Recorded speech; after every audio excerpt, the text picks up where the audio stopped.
ISTAF SuperSeries 2013-2014 season finale. 8 months, 4 tournaments. We started off in New Delhi in India, went to Bangkok in Thailand, ended up in Kota Kinabalu in Sabah, and now we're here in Kuala Lumpur, Malaysia at the Titiwangsa Stadium. My name's Kelly Latimer. Joining me, our expert commentator, Drew Lilly. Thank you for joining us, Drew.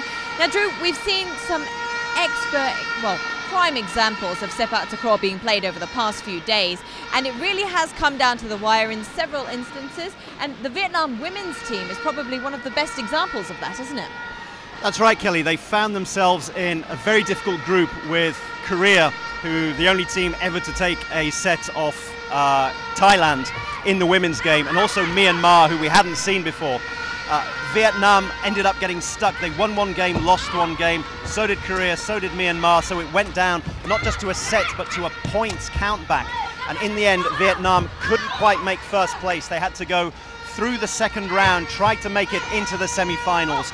Again, they couldn't. So they ended up playing in a 5th and 6th place playoff this morning against Japan. So for a team which had once made the finals in an ISTAF SuperSeries competition, Vietnam, this season and many times before, and also made the final of the World Cup here 3 years ago in this Titiwangsa Stadium. It was very tough for them, but they played an excellent match against Japan this morning. They perhaps didn't come with their best team, Vietnam. They were lacking Le Thi Tam, who is a great striker. They also changed Tekongs. They had Trantitu Hoi instead of Cao Thi Hien. Cao Thi Hien came on as a substitute. We're seeing her here in the backcourt at the moment. She struggled throughout, but what they did have was a decent feeder in Giap Thi Hien, and then Dong Thi Xuyen was striking well at the net. We're going to see her go up and then try to put one away there. Japan, to their full credit, they played their player coach Chiharu Yano, who is in her early 30s, and she certainly pulled out all the stops today, but in the end Vietnam ended up winning it 2-0. Japan in 6th place, Vietnam in 5th, despite that wonderful block there that we're seeing at the net. But there Cao Thi Hien managed to finish it off with some good serving. In the end, managed to pull it out. Now we will see a little bit more of older players, and we'll talk about the Myanmar women's team in just a short moment, but let's talk about the other 5th and 6th playoff which took place with the men's. Now for them, like you mentioned just now, Vietnam was stuck in an unlucky group. Indonesia was another team that suffered as a result of the luck of the draw, and they didn't do as well as many people would have hoped. They didn't do as well on paper. They didn't do as well on the scoreboard at the end of the day, and that's what tells the tale. People will look and say, well, there you go, they didn't make it to the semi-finals, but they had a heroic effort. They were drawn against Thailand in the group stages. That's incredibly tough. They ended up having to play the Thais in the quarterfinals as well. Korea in the group stages, Thailand in the quarterfinals. How tough is that when you're trying to make it through to the final 4? They probably are one of the best 4 teams in the world. So today, a very disappointing finish, really? Not so much. They ended up finishing 5th. We're seeing them here playing India, and they obviously had some scores to settle. They lost those 2 matches against Korea and Thailand. Absolutely no disgrace in that. And then in this match, they decided to really let India have both barrels. They won the first set 15-love. It's only the 2nd time in ISTAF history that there has been a love set. Usually you let your opponents get 1 point, it's a mercy point. You kind of do it to make sure that it looks a bit nicer on the score sheet. But here, India were absolutely blown apart in the first. They did reasonably well in the second. India, they've had a reasonably strong first season in the ISTAF SuperSeries. They did very well on home soil in Delhi, managed to finish equal 3rd, but Indonesia, very much the best of the rest. They finished 5th this time around. I'm sure they'll be 4th, 3rd, if not 2nd in tournaments to come. That's right. Now, heading back to the topic of older players, Myanmar, who were the surprise package in this tournament, came in and blew everybody away. And we can see that quite evidently here, but their oldest player, 33 years old. That's right, Nang Nang Win. She is quite a veteran in sepak takraw terms. Usually it's the youngsters, the early 20-year-olds, but Nang Nang Win was here 3 years ago when they played in the inaugural ISTAF World Cup, and they finished 7th in that World Cup. We haven't seen them since. They ended up in that group of death with Korea and Vietnam, and they won that group. Even though they lost to Vietnam, they beat Korea. The reason why they won that group is because they always managed to get a lot of points in every set. even when they were losing sets. They were losing them 15-10, 15-13, and we saw that today against Indonesia. Indonesia, by rights, should have walked this. They're a very good team. They've made the final of an ISTAF SuperSeries so far this season. They should have dominated Myanmar here, but Myanmar just stuck with it all the way through. They lost the first set 16-14. They had game points against them in the second set, came back to win it 17-15, 15-9 in the third. Of course, in the semi-finals, finals, and the third and fourth place playoff, it always goes to best of 5. So Myanmar suddenly were taken over 5 sets, which is something that they're not used to playing. They had some excellent striking at the net from Ninh Wai that we're seeing there, but Lena from Indonesia, there she is with the headband on. She was striking, spiking at the net. It was a real battle between the two. Lena got 57 spikes in a 5-set match. There's another one of them. And then Ninh Wai, 36 for Myanmar. Myanmar tired towards the end. They lost the fourth set 15-12, and the fifth and final one 15-10. But it was an absolutely amazing performance from Myanmar, considering that we hadn't seen them. I was just about to say, it's also their first appearance in the Super Series, so for many of the spectators here, they weren't expecting Myanmar to even do as well. That's right, Myanmar, I think they struggled a little bit with the tactic side of things. They didn't know when to use their substitutes, probably did that at the wrong point, timeouts as well, but that's something they're going to learn, and if they can come with a 5-woman regu next time, they can certainly finish on the podium, if not make a final. So let's talk about the host country then, Malaysia. They've done pretty well. Obviously, they're through to the finals. Let's talk about their route here. I think they heard you say Malaysia here in the crowd, didn't they? Every time they hear it, they pick up on it. Yes, so we have the Malaysia team there playing Myanmar in what was it ended up being a little bit of a one-sided semi-final in that Malaysia won it 3-0 to the delight of the crowd. The crowd certainly got behind the team here. It's great for Malaysia. They've struggled at the tekong position. The tekong is the server. There we're seeing the Myanmar server put it in, and then the Malaysian tekong return it immediately. They've struggled there because Nur Subaida has been injured, but they brought back Nur Feruz. But the woman of the moment was that lady there, Rahila Harun. 21 spikes in a 3-set match. She was absolutely amazing. She usually plays second fiddle to Nur Rashida, who isn't here this time around. And this time, she took the match by the scruff of the neck. There was a real battle at the nets between her and Ninh Wai, who we just mentioned in that third and fourth place playoff. But and you can always tell when the Malaysians are playing, because someone quite funnily described them as the Sharapovas of sepak takraw, because they scream so loud in an attempt to intimidate their opponents as well. Rahila probably is the Sharapova of sepak takraw in that she's very photogenic, she's very, very good at her job, and yes, when she goes about her work, you do hear her.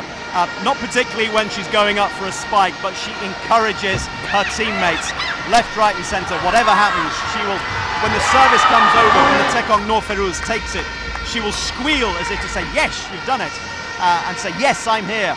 Set the ball up for me, and Nur Farhana, the feeder, will set the ball up for her. And then at the net, there she will be, either blocking it. Look at that from the block, absolutely wonderful from Rahila. There we see it again. The way she stretches over the net, so live there with the sunback spike, flicking the leg. There she's saving it as well, and then doing the work there, putting it away at the net. Rahila is the poster girl of women's sepak takraw in Malaysia. Well, let's talk about the oldest rivals in the sport then. On the other end of the spectrum, we have Thailand, the women's team. Let's take a look at their semi-final. I mean, their road has been relatively smooth, and again, Indonesia just struggled against Thailand here as well. I think every road is smooth if you are a Thai sepak takraw team, and every road is particularly smooth and seemingly downhill with the wind at your back if you're the Thai women's team. They made quite a few changes. Here we're seeing Somruedi Puepuk at the net. She's a young striker. We hadn't seen her before. We've seen very little of her before, but very strong at the net. They came with Tidara Soda as the captain and feeder. She's the one setting it up just there. Setting it up for Somruedi Puepuk to put it away. And then they had two tekongs. They had Surapon Palang, who is left-footed, and there she is firing one into the net. There she's keeping it alive as well, because the tekong has a double job. You have to serve and you have to save the opposition services. Lefty tekongs as well. When you're taking all the pace off the ball, the spin goes in a different way as well, which we're seeing there. It's absolutely impossible to defend. So they had Surapon and Somruedi on for the first half of the match. 15-9 in the first set, 10-1 up in the second, and then they changed tekongs. Here we're seeing Wan Wisa, Jang Kayen, and they also changed strikers. Fueng Fa came in at the net. Here's Fueng Fa, roll spiking. The Indonesians had to defend a sunback spike before, now they're defending a roll spike. It's different. The tekong as well, going from a left-footed tekong to a right-footed tekong. There we're seeing the roll spike in all its glory, in all its ultra-motion glory. Wan Wisa, the great tekong, such strength and depth, an embarrassment of riches.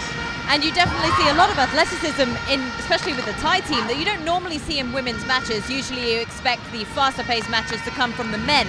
But here, especially whenever you watch the Thai teams, you just can't blink. If you blink, you miss a point.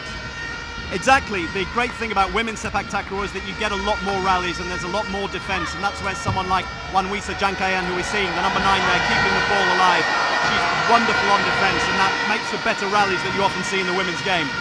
Now let's talk about the men now. The semi-final matches yesterday that took place, everyone was on the edge of that seat for that blockbuster match. It was Korea versus Thailand. And I know the Malaysian crowd was rooting for Korea, and you could hear it in the stadium because they thought that might be an easier route in the finals to go up against Korea. And Korea did put up a good effort, but it was all about Thailand, wasn't it? It was a great fight by Korea. Yeah, I'm sure the Malaysian crowd would have preferred to play Korea in the final, but they played Korea in the final in New Delhi 6 months ago in the first of the ISTAF 2013-2014 season, after Korea had eliminated Thailand in the quarters, and then Malaysia lost in 3 sets, 3-0 to Korea in the final. So you know, it's not as if you're getting a drop-off in quality, and we saw that in this match. A real battle at the net. There we're seeing Superchai, the supercharged striker, killing the ball at the net. They like to call them killers here in Malaysia, and he was killing it at the net. But on the opposite side, you got Park Young-gun, a wonderful tekong, and then Im An-su, the man trying to block it at the net. There we see him keeping it alive. They didn't win that particular point, but in the first set, they won the first 3 points, Korea, and then they came back, couldn't quite get level in that first set. Second set, they came from behind, won it 17-15. So they became only the third ever team to take a set off Thailand. Malaysia managed it in the final in Sabah when they lost 3-2, and then of course Korea did it themselves by beating Thailand 3-0 in New Delhi 6 months ago. But look at that from a service from Kritsana Thanakorn. He broke the record yesterday, 80 kilometers per hour. It's the fastest service we have ever seen in ISTAF sepak takraw. And then we had 33 spikes from Superchai. They are a very, very dominant team. I think Malaysia are going to have their work cut out.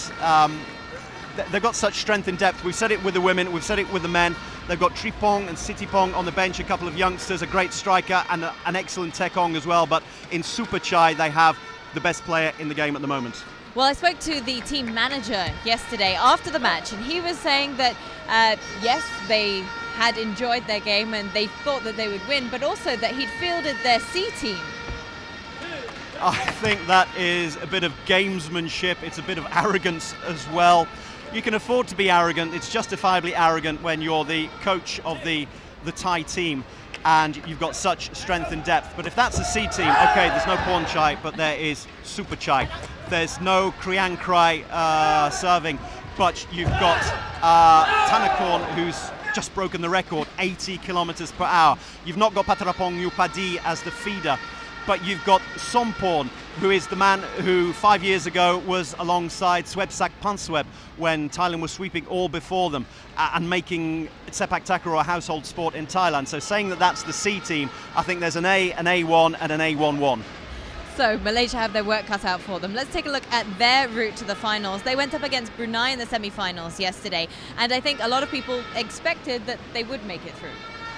Yep, they were playing their neighbours from East Malaysia, from the island of Borneo, Brunei, Darussalam, who had squeezed through. They came through a group of death. They were the only, there was one 14 group in the preliminary stage, and it was Brunei, Japan, China and Iran. And they were all very similar, and again it was every point that counts, every set that counts, and Brunei managed to come through by being very solid, blocking all the time, having some very strong services from the tekong and doing their level best at the net. And they tried their level best against Malaysia yesterday.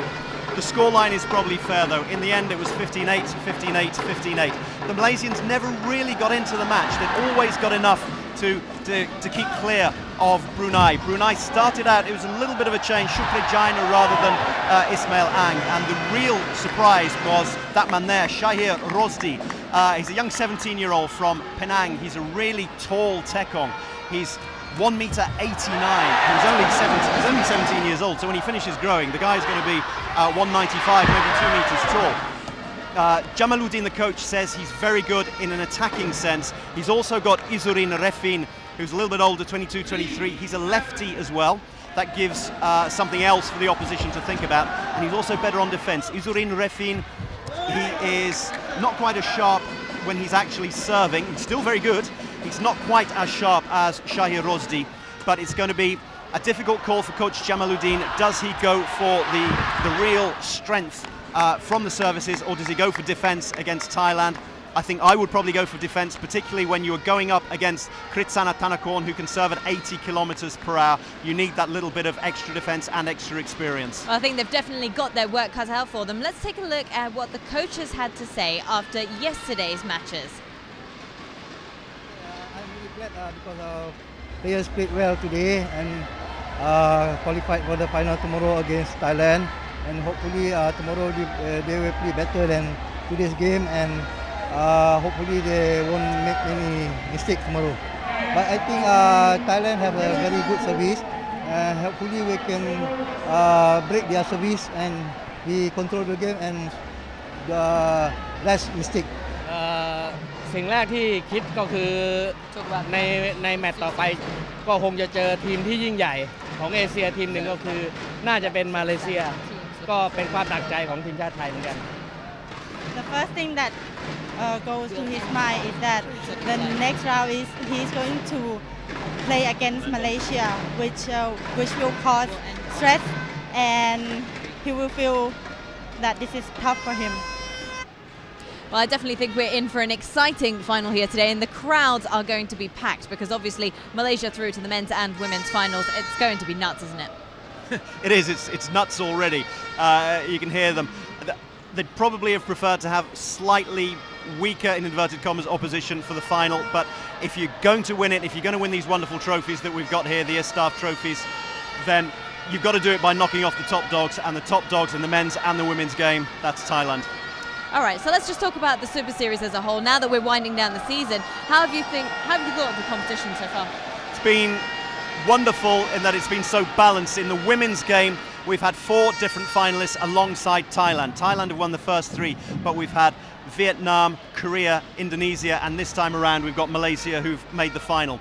In the men's game, you've got Brunei Darussalam who get through to the semis this time around. We've had India also making it through to a semi-final. You've got Iran, USA making it through to quarterfinals. This time we've also seen Germany and France playing. Germany have been in it a couple of times and have taken sets off a lot of very good teams. Germany, Europe, Central Asia, America as well. It's the future of Sepak Takraw, and that has been proved by this ISTAF SuperSeries 2013-2014. Well, why don't we hear from the Secretary General of ISTAF, Dato' Abdul Halim, to hear what he thought of this season. Personally, I would like to thank Asia Sport Ventures and all partners who involved in making the Sepak Takraw Super Series final a great success. Kelly, you should know better that how Sepak Takraw Super Series have been developed from the first season, second season, and now you can see the final is a fantastic venue. You can see the layout of the court. People misunderstood. They thought this is the boxing ring or MMA tournament going on. This is the new Sepak Takraw, new visions for the leaders to bring Sepak Takraw to the future. And certainly, with the support of Asia Sport Ventures and all our partners, certainly Sepak Takraw will go far. ISTAF expected more countries to come, want to participate in our Super Series Season 3. But nevertheless, we want to choose a quality team, the good teams, team good having a good leadership, team having a good leadership, know their visions, respect the rule and regulations. So this is our vision, to build up sepak takraw teams with very good visions, and certainly will bring forward sepak takraw to the Olympic. Before we have ISTAF SuperSeries, sepak takraw only been seen in Asia and the region. But now, with the support of Asia Sport Ventures, we can see that sepak takraw has been grown to the global. We can see now sepak takraw has been attract many viewers.